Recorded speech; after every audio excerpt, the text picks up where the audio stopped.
Is this on? Okay, good. My watch says it's time, so I'll call the meeting to order. Jane, our invocation.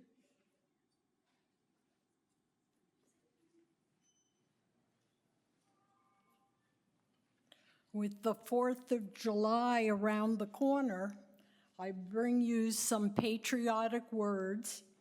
I dedicate them to my friend Shelley and the group who did the flags on the lane. Great job.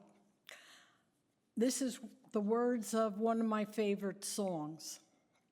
This is my song, O God of all the nations, a song of peace for lands afar and mine. This is my home, the country where my heart is.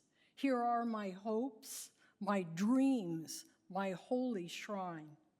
But other hearts in other lands are beating with hopes and dreams as true and high as mine.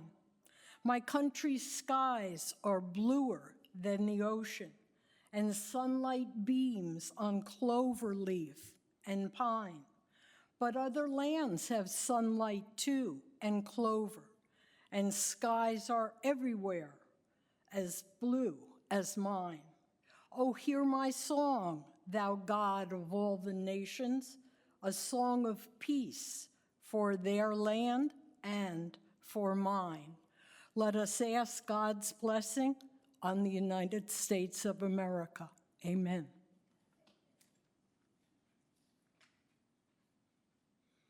Thank you. Madam Secretary, do we have a quorum? Yes, we do. Thank you. Guest presentations, Amy?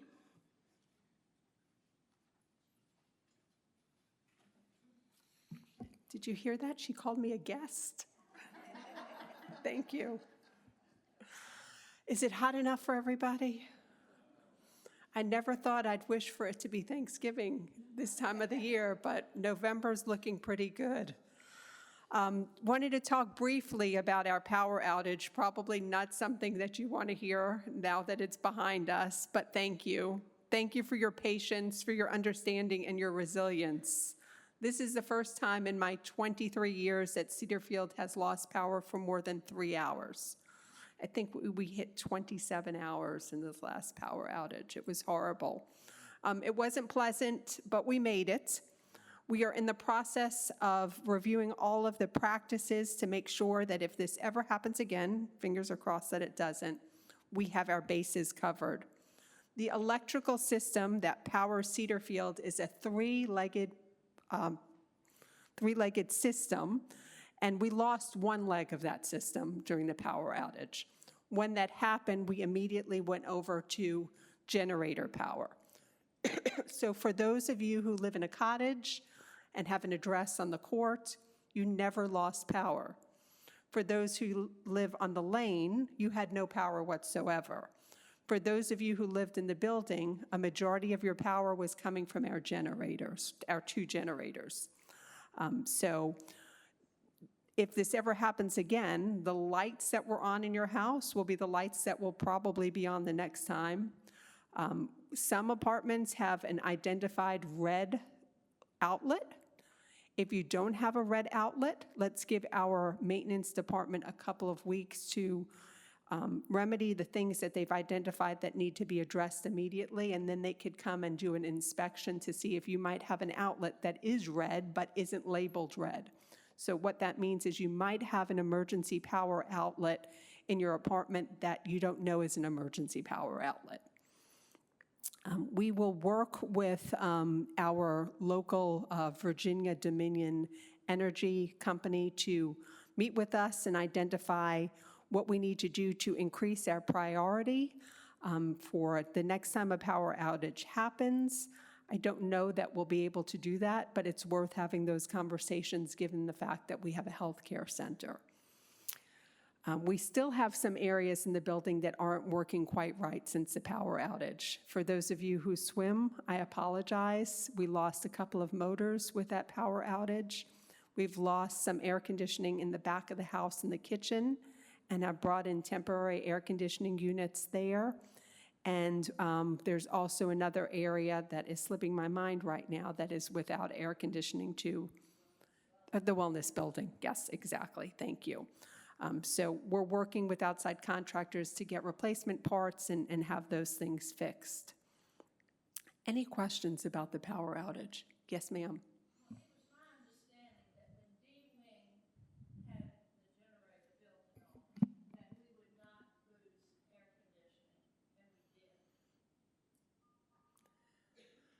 Yeah, so the question was, D-Wing was told that when we had the generator in place, that we would not lose air conditioning, but air conditioning was lost.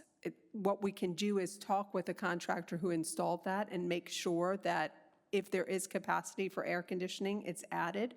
If there's not capacity for air conditioning, what we might be willing to give up so that those apartments can stay air conditioned. Amy, I think because the power didn't go totally out, the generator didn't kick in. Okay, I'll talk to James to find out for sure. Ms. Hens? My question is there a better way to communicate to people in the building? Unless you left your apartment, you didn't see that notice on television. So this is a good time to remind everybody that when we lose power, we're going to lose the question is there a better way to communicate with residents in situations like this?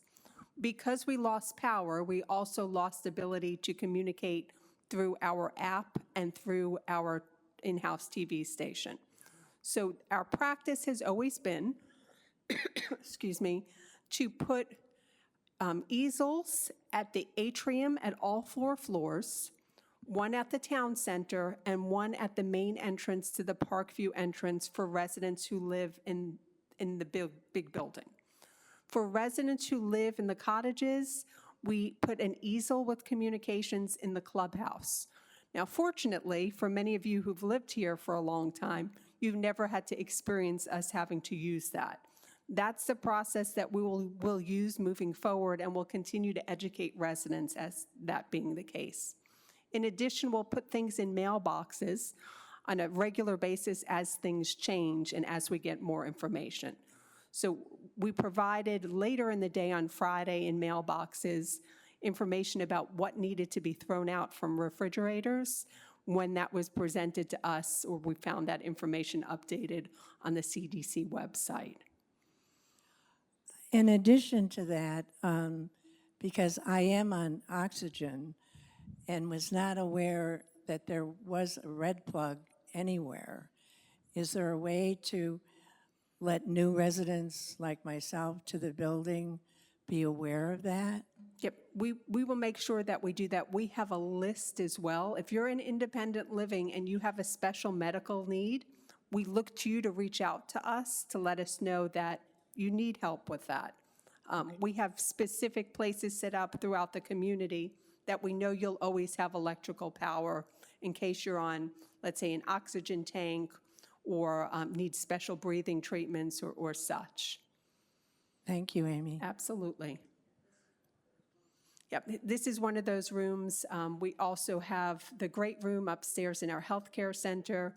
We also always have, well, I shouldn't say always, but right now we have available rooms in our healthcare center and rooms in our assisted living that either could have been used on a temporary basis, or if you needed to be there overnight because you were uncomfortable or were having issues because of the lack of air conditioning, we could have moved you there temporarily. Ms. Pakula. Sorry, Denise. Thank you. I have just a comment. I just want to say how appreciative I am of everything that was done for us. Dining, the cooling room here with snacks and water, and I thought that it was very well handled by administration. Thank you. Appreciate that. Thank you. I just did an impromptu smoothie party upstairs in dining to thank them for all they did. They really rallied. We met earlier in the day and said, we might not be able to do dinner service. And they said, absolutely not, we're doing dinner service. So it wasn't quite on the level that we typically do, but I think everyone ate and everyone was in good spirits when I walked through the dining room. So thank you for your positive comment. Any other questions about power outage? Excuse me. I'm going to move on to Functional Pathways. Functional Pathways is a company that we use for therapy services, and they are making a change later in the summer. Beth Travis, who is our current rehab director, is moving into a more clinical role so that she could spend more time treating residents. So Functional Pathways is in the process of identifying a new director for our therapy department and has begun interviews. I will meet with the first candidate on Friday, and as they interview other candidates, I will have the opportunity to meet with them as well. Once we decide on a candidate that we think meets the needs here, I'll reach out to some residents so that they could interview the new candidate and share their opinion about them as well. Beth isn't stepping down from her position until the end of August, so we have time to make sure that we have the right fit in that position. The EFIS project is moving along much more smoothly and quickly than we thought it would be, which is good news. What it means for us is that we can cut about a year off that project. And what that also means for us is that there's going to be some financial savings from that capital project, which is about $4 million. So that's really good news. I probably should have started out with that one. And we'll continue to work with the company, James River Exteriors, to ensure that they continue with the efficiencies and the systems that they have in place. Remedy Pharmacy continues to search for an on-site pharmacist for us. As I get updates, I'll provide those for you from them. If you or you yourself or you know someone who's experiencing any difficulty with getting medications or supplies from Remedy, stop by my office and let Amanda or myself know. I will start, now that we don't have a pharmacist, with an every 2-week touch base with Remedy and share concerns as they come about. Lastly on my list, Pendulum Risk Management Services was here for the last 2 days conducting an in-depth risk management analysis of Cedarfield. The risk assessor was very complimentary of our policies, procedures, and systems, and really had no suggestions for us, which was pretty amazing. One of the things that was pretty significant and made me really happy, and will make you happy as well, is she complimented the fact that we have a resident-run safety committee, and that's part of your council. What she said is that this is, in all of the communities that she's ever surveyed, this is the only one that has had a resident-run and arranged safety committee that works closely with the administration. So thank you to the council for supporting that and for those of you who serve on that committee. Anything else for me before I sit down? Oh, yeah. Thank you. I'm glad I wrote it on the top of my page and I didn't say anything. One of the questions that was brought to my attention when we lost the power and then again today was, did pendants and pull cords work during the power outage? And the answer is yes. We never lost that leg of the system. So pendants as well as pull cords, call bells in our healthcare center all worked when we lost power. Thank you.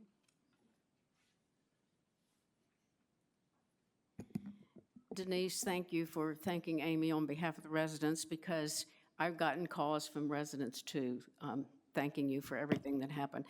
I don't know if you're even aware, Performance Food Group brought a refrigerated truck in case we needed it for dining services. So people were doing things behind the scenes to keep us safe that we aren't always aware of. Cedar Chest report.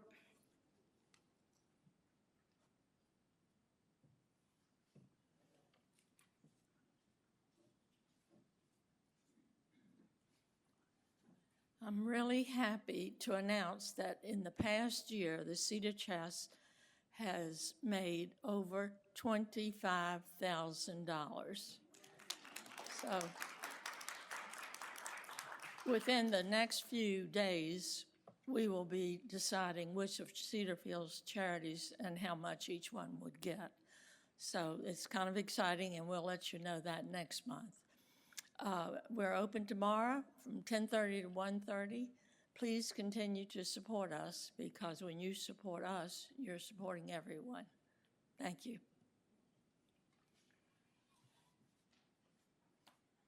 Denise for the shop at 2300.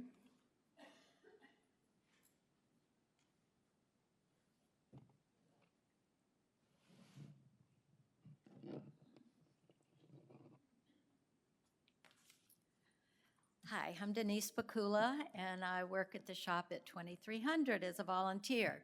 Anybody wants to volunteer? Let us know. We recently sent out a little flyer in your mailbox for comments and suggestions. I hope you'll consider filling that out and turning it in.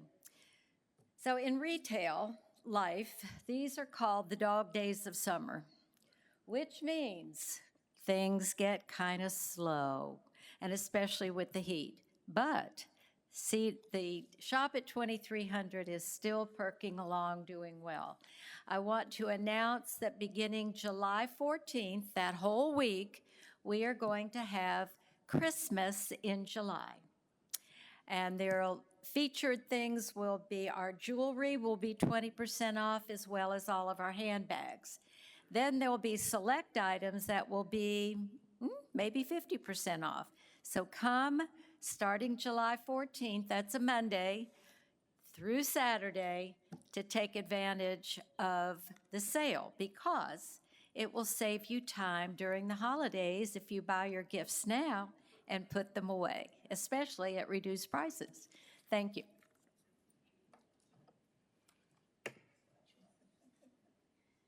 And now a familiar face to come back and give us a VAPRA report, Charlotte.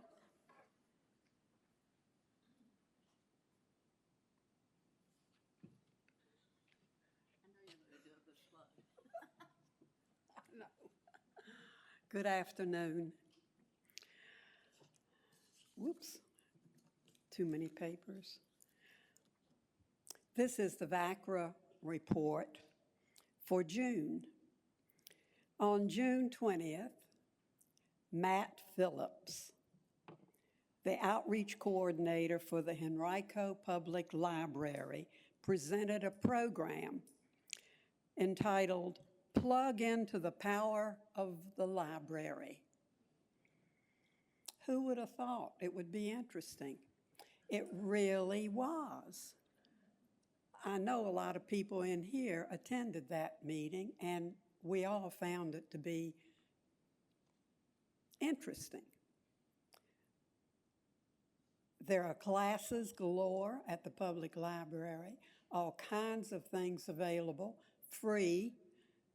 All you need to do is show your library card. It's just a wonderful, wonderful resource for a lot of people. A new resident Bagels and Joe meeting will be held on July 7th at 10:30 a.m. in the Prima Club Room. This is for new residents to get to know each other and for us to get to know them. VACRA at Cedarfield will show the movie The Bucket List on July the 10th at 2 p.m. in the Fellowship Hall. It stars Jack Nicholson and Morgan Freeman.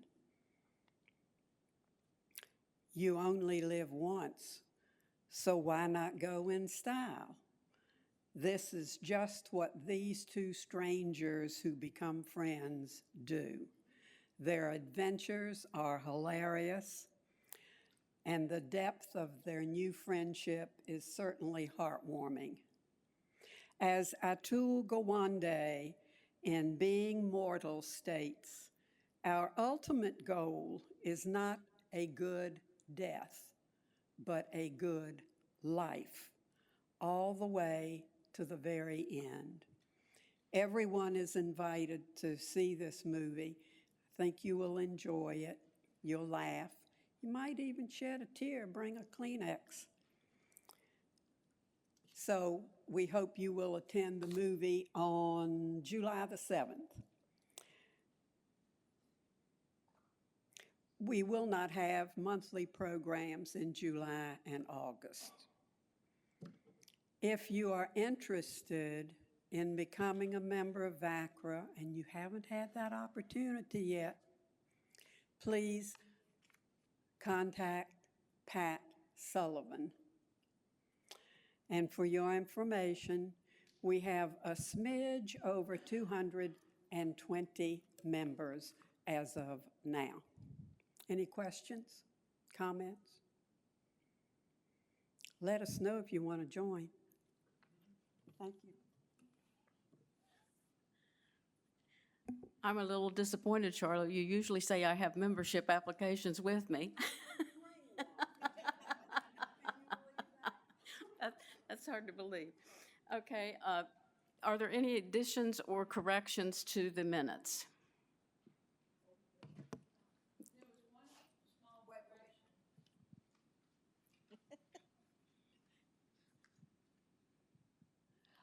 Last month when I reported, if anybody has some donation to the Cedar Chest and they can't manage to deliver it during the regular hours of delivery, if they will contact me or Judy Ware. And the minutes said Judy Blair. There is no Judy Blair. It's Judy Ware. Okay, so we need the correction of the spelling of a name. Any other additions or corrections to the minutes? Okay, well, I will entertain a motion to approve the minutes as corrected. Is there a second? All right, all those in favor, please say aye. If you're a council member, remember, those are the people who vote. All those in favor say aye. Any opposition? All right, the minutes then are entered. Announcements.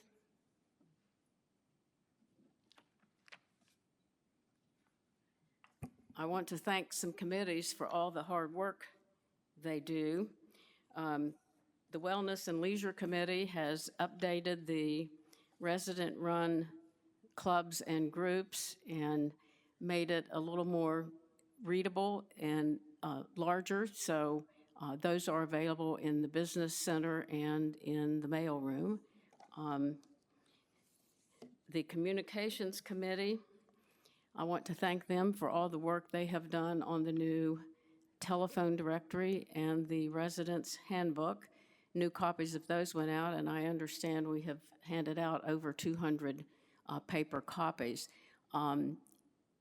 They're not automatically putting paper copies in everybody's mailbox because we have some people that say, why are you wasting paper on me when I've got that same information on the Cedarfield app? So it's available electronically. It's already on the app. And to make it a little bit easier, they have now put the directory closer to the top of the app by saying, instead of saying residence directory or team member directory, it says directory residents or directory team members. So now it's near the top of the app right after dining, much easier to get to without scrolling through everything. And the Welcome Committee will also be sponsoring a social hour and dinner for new residents on July 9th. So thank you, as always, to all the committees who just really keep things going behind the scenes and never get quite the recognition that they deserve, I think. Committee reports. Phyllis, do you want to give a report for communications or?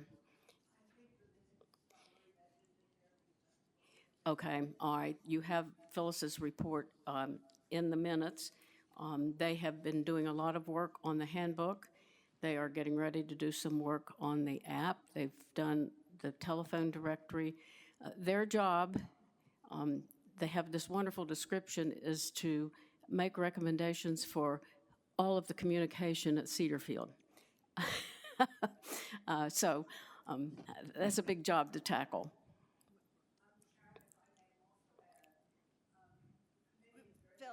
Wait for the mic, Phyllis.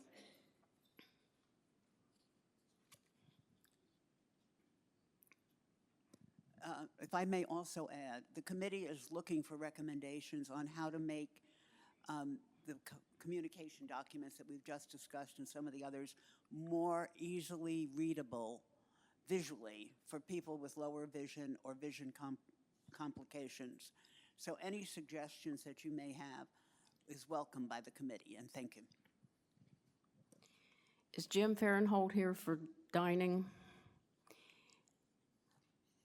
I asked him, I told him I'd gotten a question about why he was never here giving a report, and he said he would try to show up today.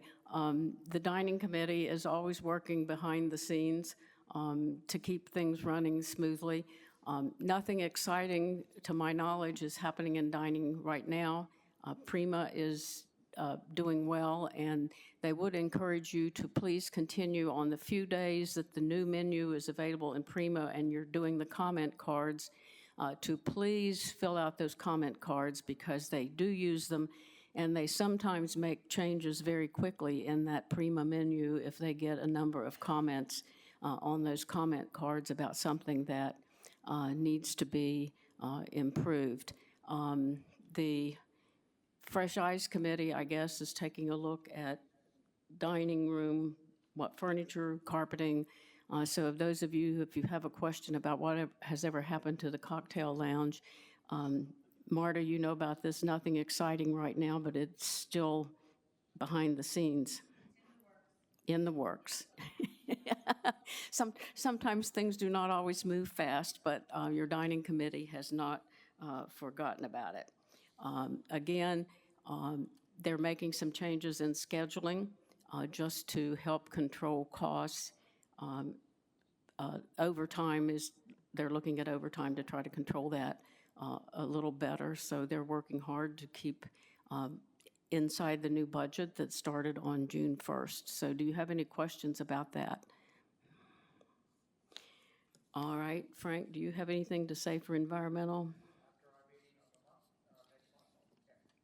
Okay, I think you all, environmental, I think you did do some trail cleaning on June the 9th, am I correct?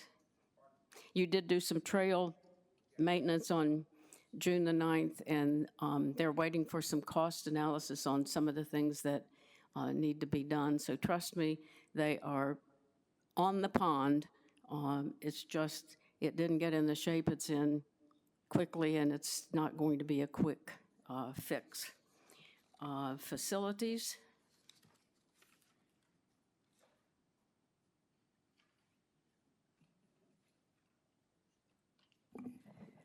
I had power outage as my opening thing, so I won't read the entire thing.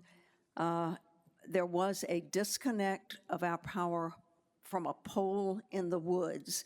I'm glad we're going to be working with Virginia Dominion Power to get a more reliable and I hope redundant source of power. So I'm hoping facilities can meet with you and James in the near future to talk about it. If you are a retired executive with Virginia Dominion Power, let me know. If you know somebody who is in a high place at Virginia Dominion Power, let me know that as well. We talked about the 3 legs. With the 1 leg being missing, we were on reduced voltage, so a lot of your appliances would not work properly. They would work, but they just wouldn't do the job they're meant to do. Our thanks go out to the folks in the kitchen who are up there. Even with portable air conditioners, it's right hot back in there. The boards have been ordered for the Samsung air conditioners. They're the ones in the hub and in the kitchen. Also, the grill hood is not working at the moment. The pool motors burned up one more time, so those pool motors are on order. A cottage resident had asked me about garage door openers and what should residents do when power is out there. And I said, well, you can call maintenance during the week. You can call the concierge on the weekend if you have no power. But in the midst of a major power outage, someone will get to you sometime, but it will not be a speedy response. So be patient. Last night I was on my way up to dinner when 2 residents said, both elevators are out in the atrium. I said, oh dear. One had been reported and was out and was on channel 974. The other one, somebody possibly may have pushed the button with a pen or some implement other than a big fat finger in the middle of the button, so the button had gotten locked in behind something. It was fixed by this morning with a temporary fix. There is some scotch tape around it to keep your fat fingers from shoving it in the side. But thank goodness that was working by this morning. Residents have requested an exit from the wellness building on the second floor that comes out onto the fire lane because there is a curb at the end of that walkway. And if you're on a scooter, you can't get down that walkway very gracefully on a scooter. So they will have an engineer do drawings of that and figure out a curb cut that will accommodate some additional curbing to handle water flow as it comes down the fire lane. The fish pond near the hub has been getting natural treatments, and James has increased this to 4 times a month, trying to see if it can get better in terms of being natural and kind to the fish, but keep the odor down. Repair and painting on the front of the building will be done probably by midsummer. Yes! It was always part of the EFS project, but it was supposed to come at the end, but we have asked, and here it is, moving up in that. Lamp posts on the roads in Cedarfield will soon be cleaned and painted, and then somebody asked a question about lamp posts in the cottage yards that may need to be straightened and painted. Interior wayfinding signs were installed some time ago. James is trying to work on the interior room designations, and he said, I'm having a little trouble getting to this, so Tom Maxwell, one of our members of the Facilities Committee, is going to work with him on that. Automatic doors still need to be added to the screen porch of Lavender Lane and its entry, and the D-wing elevator foyer also needs one.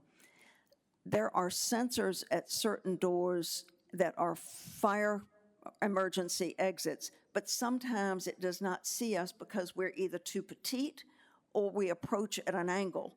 And I learned this lately at the CD walkway. So if you get to one of those doors and you push on the handle and nothing happens, back up, wave, and then try it. That usually will see you. A new resident said, the door didn't open here. And I said, that's because she's very petite. I said, it probably didn't see you, so back up and wave at it.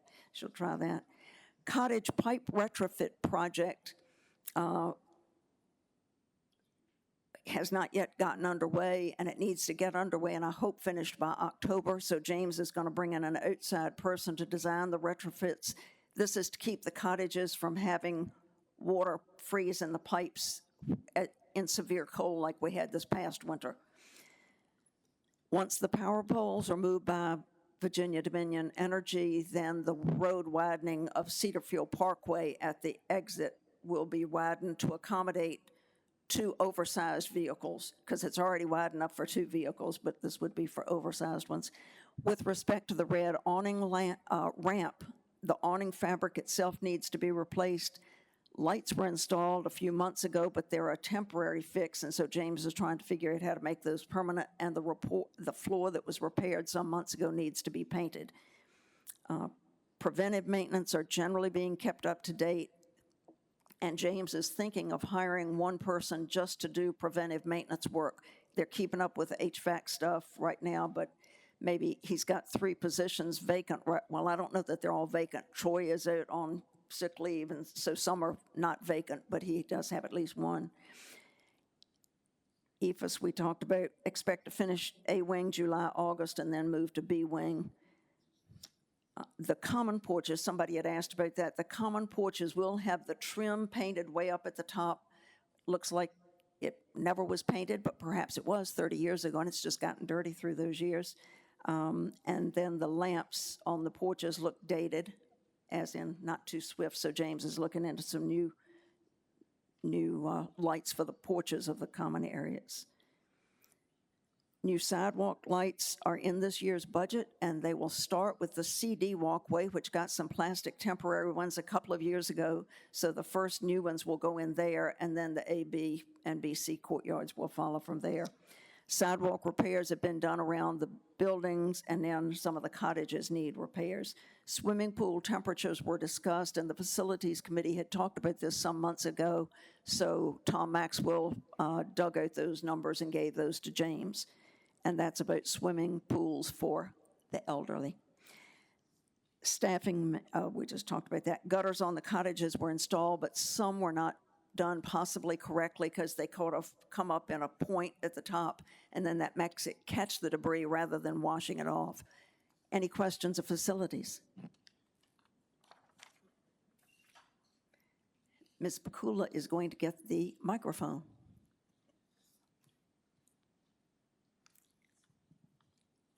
There are lamp posts as you walk from the where that butterfly garden is near administration and you go up to healthcare that are not fully lit and it's dark. And when the weather's nice, I like to walk, but it's home and it's dark. Have you put in a work order?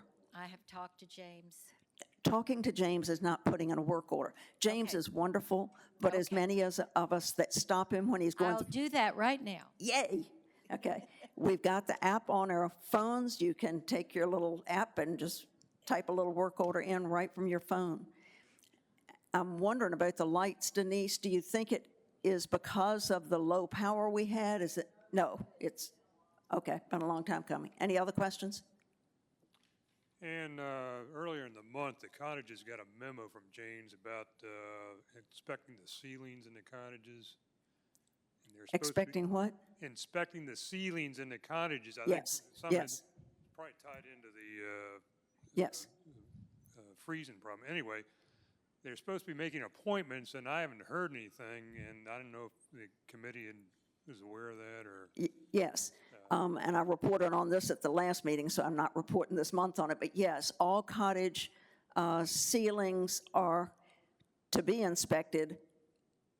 Some of the cottages have already had ceilings repaired or fixed in turnovers over the last few months. But if you would look at your ceilings and see, if you see any sign of sagging, if you see any sign of anything looking a little askew, call facilities immediately and they will put you high on the list to come over and check yours out. Okay? Okay. And here comes a more professional answer on that. The other thing just to keep in mind is that the facilities department has lost their administrative assistant. She has taken a job in the nursing department. So although we need to do that quickly, it was assigned to her, so we need to reassign it to somebody else. So look for a call in the upcoming days.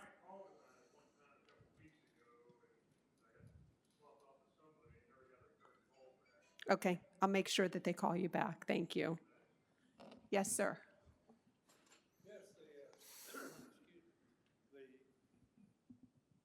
The stairway on, it's stairway number 15 on the end of D wing. The door at the bottom of that opens out to the outside is unlocked 24/7. It's never locked. And I've talked to James, and he was really helpful. He said he'd get it worked on, and the fellas came and tried to work on it, but it's kind of a hard thing. It sounds like it's something from way back, maybe when it was built. Okay. It's, that we've got the big open door that people drive in and out, and some kind of Henrico County inspectors said that that might get blocked, so we've got to have that other door always open. And James said that that's asinine, and he's trying to get it fixed. But the fix sounded like might be like $7,000. I guess my point is James has really looked into it and tried to do something. But I thought I'd just let everybody know that we are open to anyone who gets in and wants to walk in there 24 hours, 24/7. That's always open. Okay, I'll walk it with James. We typically walk on Friday mornings, so I'll go look at it with him again. And James has really worked to try to get it fixed, so I'd like to be sure that he's really responded well. It's just been a tough deal. Great, Thank thank you. Can we get another question, Mr. Ortiz? To tie into the question that was just asked, can we have an inspection of all the stairway fire doors by someone to make sure that they are operating correctly? We have put in work orders for them when they don't close or won't latch. We get back that it's been completed, and the very next day, they still don't latch. Okay. I'm going to grab a pen. Let me answer that a little bit too. Now are you saying fire doors in the stairwells?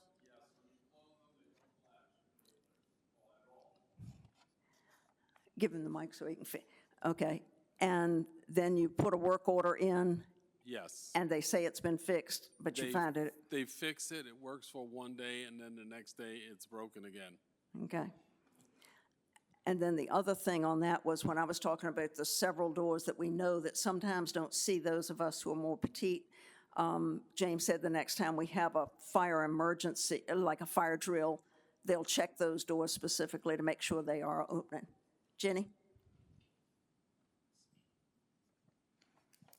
Speaking about the doors that don't close, the door coming in A wing I've does not. reported that long ago, and it's bigger than a small problem, but it's on the list of All things right, to be done. Thank you.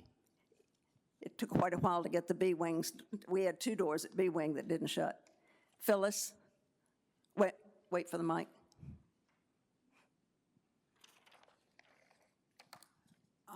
I was taking somebody on a walk to Deep Run Park, and I couldn't find the gate. Has the gate been taken down? No, the gate is open. If you take the walkway up past memory care, across the bridge into the to the employee parking lot, and then go to the end of that parking lot, and it's straight ahead there. And you can borrow a key from the concierge if you're just going one time into Deep Run Park. But if you're like me and you're in Deep Run every morning, you can get your own key from maintenance. Any more questions? Thank you.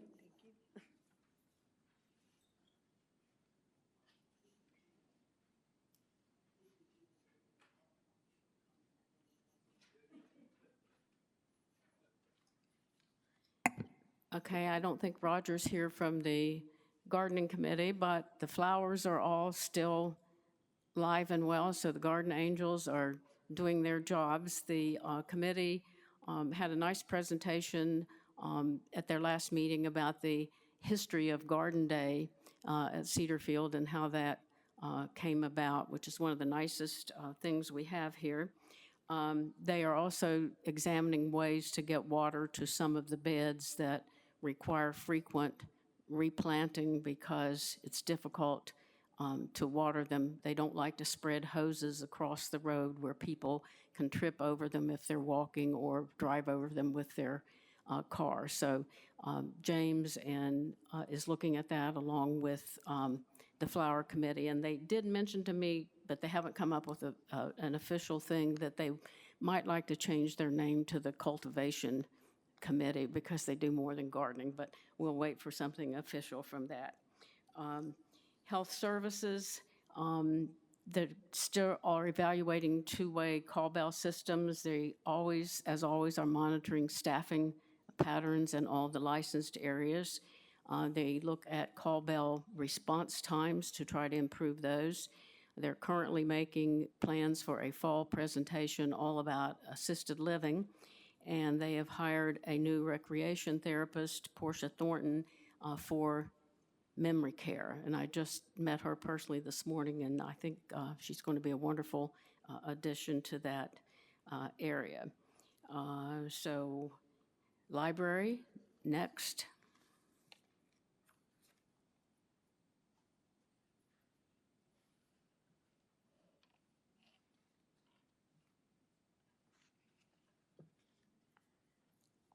On Monday, July 7th at 3 o'clock, Phil Ford, who has worked for the Henrico County Public Library Mobile Library Service for over 20 years, will present a program. It is based on the true story of the Richmond Fire of 1811. He explores the real events that happened and that inspired the book, The House is on Fire by Rachel Beanland. This work is a captivating novel revolving around the events of the famous Richmond Theater Fire of 1811. Find out the fascinating true story behind this compelling narrative about one of the earliest well-known disasters in U.S. history.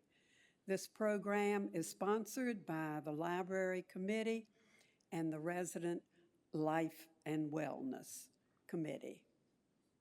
Hope everybody attends. That's going to be fascinating. Anything else?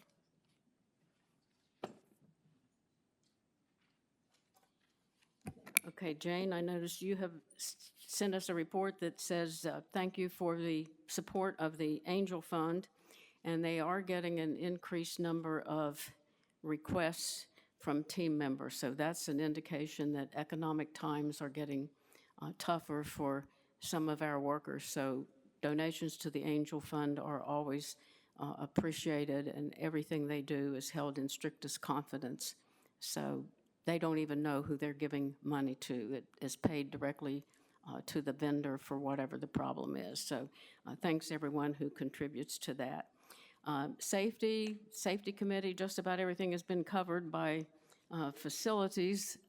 There's a lot of overlap between safety and facilities, but I would be remiss if I didn't say, please be aware of all the scams that are coming around lately, the DMV scam, the PayPal scam.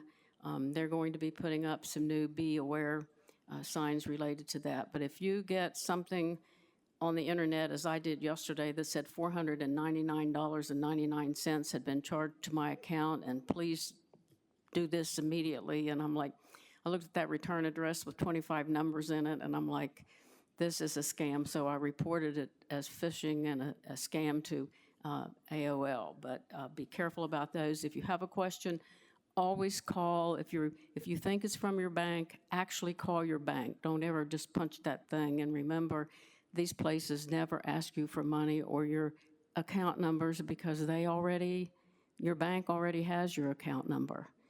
So please be very, very careful of those things.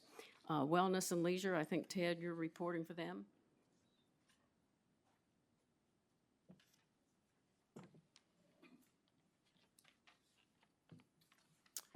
There's been an increase in no-shows for trips, so residents are encouraged to reach out to Katrin Hadola as soon as possible if they are unable to make a trip for which they signed up.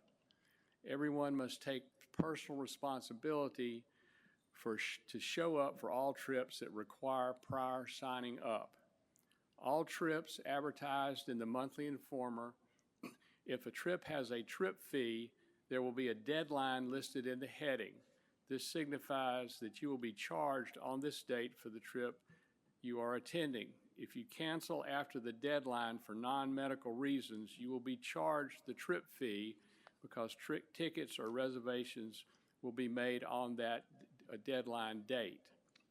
If you are a no-show for a trip without a separate trip fee, you'll be charged the $4 transportation fee.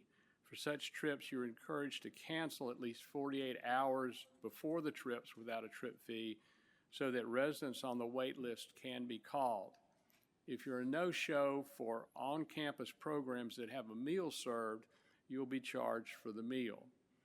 Area representatives are asked to bring these policies, which also can be found in the Monthly Informer, to their area residents. Anybody have any questions about the no-show policy? Wait.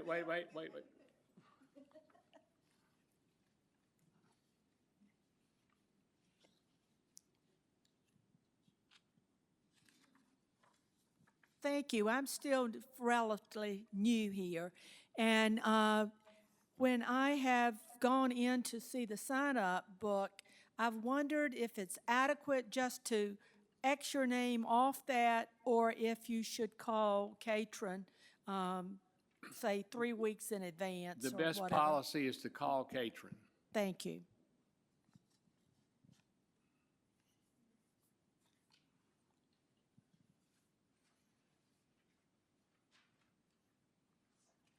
Are there any questions about any of the area representatives' reports or any area rep that has something they want to say? You all look like you've been having some nice parties and dinners, so I should put myself on the list to get invited when you have these nice things. I could give a speech.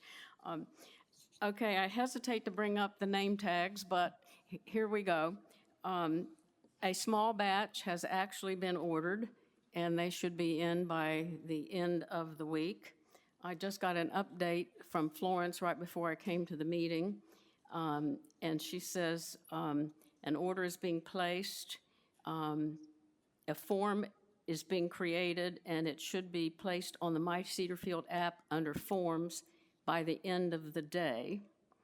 The name tags, the cost of them will be posted on your Cedarfield account. I don't have the exact cost, but it will be under $10.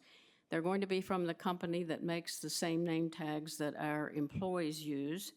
They will be made of metal, they will be oval, they will be slightly larger than the sample name tag you had. They will be available in your choice of either a pin or a magnet pack. They will have the Cedarfield logo on them. They will have your first name and your last name. The first name will be larger. And if you want to blame anybody for the style, send all those notes to me. Because I looked and I said, okay, based on everything everybody told me, they don't want plastic. And since I knew it had to be ordered from the company that currently makes our tags, Mariah will be the person who is doing the filler that goes in it, and I know some of you were unhappy with that, but to keep the cost down, we went with a company we knew, and I know some of you really like it, some of you really don't, some of you really want one, some of you really don't. So I'm going to tell you what I told my students, although when we got new uniforms, they had to wear what the faculty chose. You are not required to wear a Cedarfield name tag. You are asked to wear your name tag on the first 5 days of the month. So we help new people know who we are and sometimes help each other know who we are. So the name tag will be available. You can get the order form, order it. It will be charged to your account. If you like it and want it, order it. If you don't like it and don't want it, you don't have to order it. It's totally your choice, and when and where you wear it is also your choice. So after 4.5 years of discussing name tags since I've been here, they are going to be available. Do you have any questions?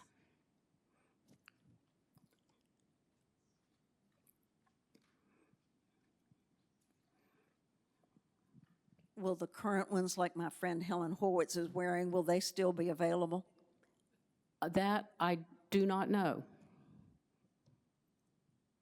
I will find out. She says Amy said they can continue to make those. So if you want that one, And that's just okay too. recently, there was, if you want another one or you need one, just call and that's still available.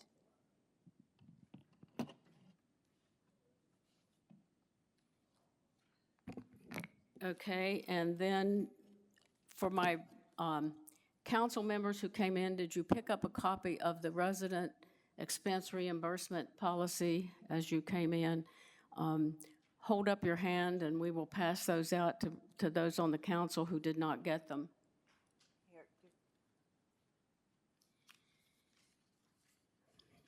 In relation to our stipend, here is what I know, and I've met with James Taylor or David in the business office. We have a $500 stipend in a business office fund. It is not a resident council fund. It was a stipend set up for any incidental expenses that the resident council might have.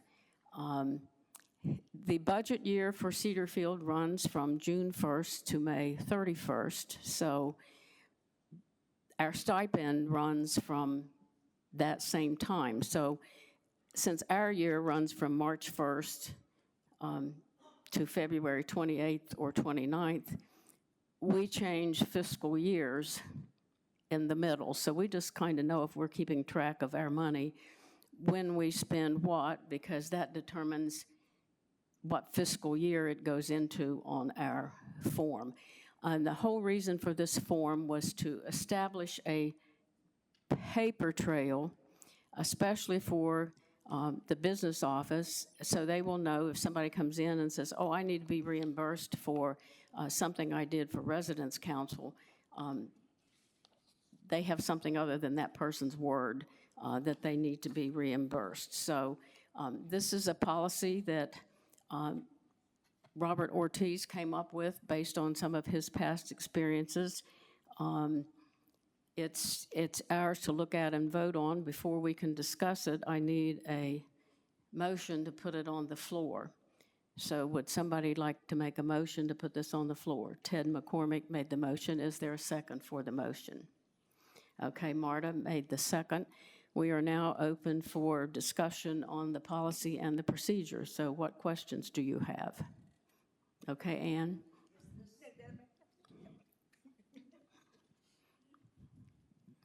Is this separate from the money that council usually gives to two committees? This is the $500 stipend that council has in the past thought was a fund that they could give away. We are now saying if you want money from that fund, there needs to be a paper trail for that money. If you note on this particular iteration of the draft, it says the money would not be used by committees that have their own source of funding. That is up to this group to decide if they want to leave that in there or not, because if it's not in there, there's nothing that says that the library can't say, we would like to buy 5 new books at a cost of $175. Could we get reimbursement for that from the Cedarfield Resident Council funds? And that would be obviously something that could be an improved reimbursement. The Flower Committee could say, we want 3 boxes of Oasis at a cost of such and such and such. Would the committee be willing would the council be willing to do that? So if those committees are not omitted, they could request to be reimbursed for something just like any other committee. So rather than just having the council adopt something to give them money, we would wait for those 2 groups? Because historically, that's where the money has gone, is to committees, those 2 committees. Right. And historically, we have thought we had a fund.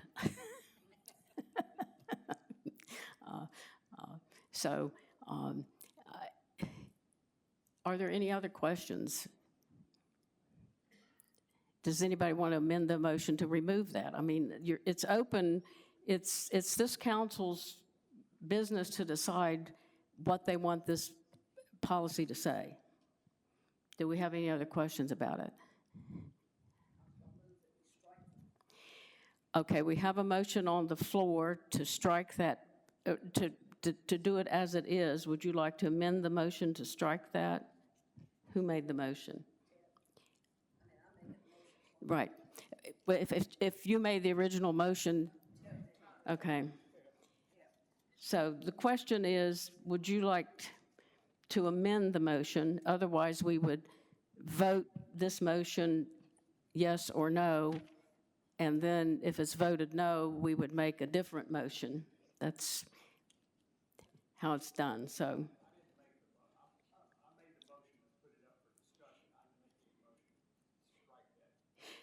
That's what I'm asking you. Someone has recommended that we strike that. I'm asking you if you want to amend your motion to strike that. If you amend your motion to strike that, that's what we would be voting for. If you don't, we will vote on the original motion, and if it gets passed, it stays in there. If it gets vetoed, it goes out, and then we would make another motion. So yes, you do what? Are you amending the motion to take out the phrase? Yes, you accept. Okay, so now we have the policy and procedure as an amended motion with the removal of the restriction on the committees that already have their own source of funding. Yes, Robert.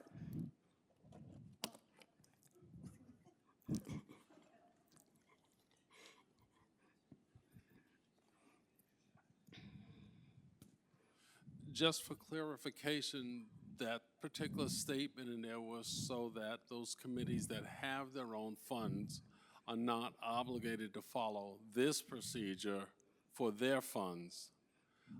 It does not change any way that any committee operates in the past. It just means that the Flower Committee, if they have their own funds, or the Library Committee has their own funds, they do not follow this procedure for using their funds. That's the purpose of that statement.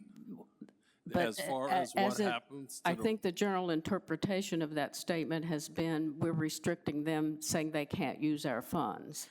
they are a committee, they can use this funds for whatever resident council approves them to. It just means that they don't follow this This procedure. rules for accessing their funds. Their own funds, right. Does everyone think that's